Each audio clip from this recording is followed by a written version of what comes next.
So I'm here on a Lost Track Tuesday morning, and I'm here in my office doing all the OB stuff. I am not abandoning my gynecology patients for anyone who thinks that I am. I divinely love gynecology. I actually believe that gynecology is potentially more important than obstetrics. Sorry to say that, because first of all, not every human with a uterus uses her uterus to birth and don babies.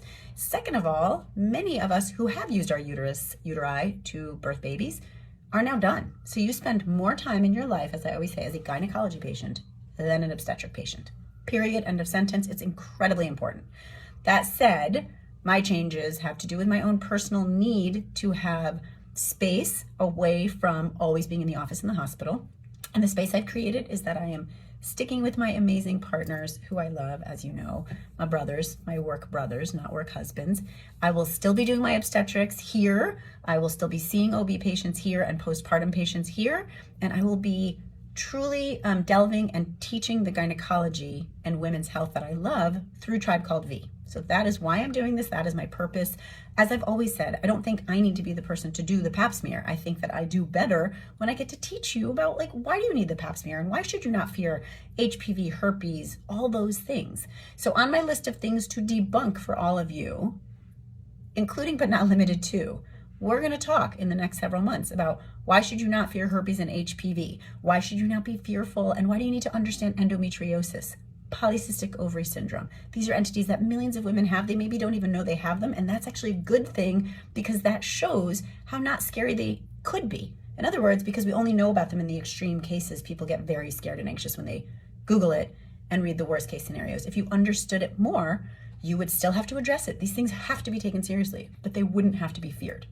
We're going to talk about perimenopause. We're going to talk about menopause. We're going to talk about cancer screening. And the biggest purpose of me coming on today is to say to you, despite COVID, despite the fact that I know it's challenging to get into your doctor's offices and get into radiology departments and GI departments and things like that, please keep track of your screening tests, your mammograms, your pap smears, your colonoscopies, if you are a human with breasts, uteruses, ovaries, cervix. Those are the main screening tests that we need to keep healthy that we can do. There is no screening for ovarian cancer. I think you all know that if you've listened to me even once, but the pap smear is not screening for ovarian cancer. Now, can you get in to see your doctors and the radiology departments for these screening tests and mammograms, pap smears, colonoscopies easily? Not necessarily, because your doctors are in triage time, as I've said. They are taking care of the people who need them most. There's only so many resources to go around with regard to time, COVID tests, and space. So they need to strategize who they're going to see. That said, you are in charge of you. You need to be sure that you are not missing out on these screening tests by too much time.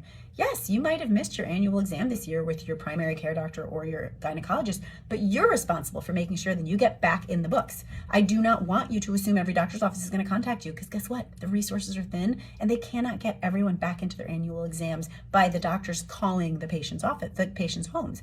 You need to make sure. So keep track of your screening tests. Make sure that if you have missed it, we understand because we have had to cancel things, but that you get back in the book so that you know that in the next 6 to 12 months, you are keeping track of your body. You are your body's manual. You're the one who has to do it, okay? Everyone have a great Tuesday. I'm gonna hope that the world is getting better. I look cheerful. Right now on the inside, I feel like I've got all kinds of feelings, not just because of my own personal stuff that's happening, which is actually making me happy, but the world is in turmoil, and hopefully this turmoil is going to teach us something so that we can move on and move ahead. Bye.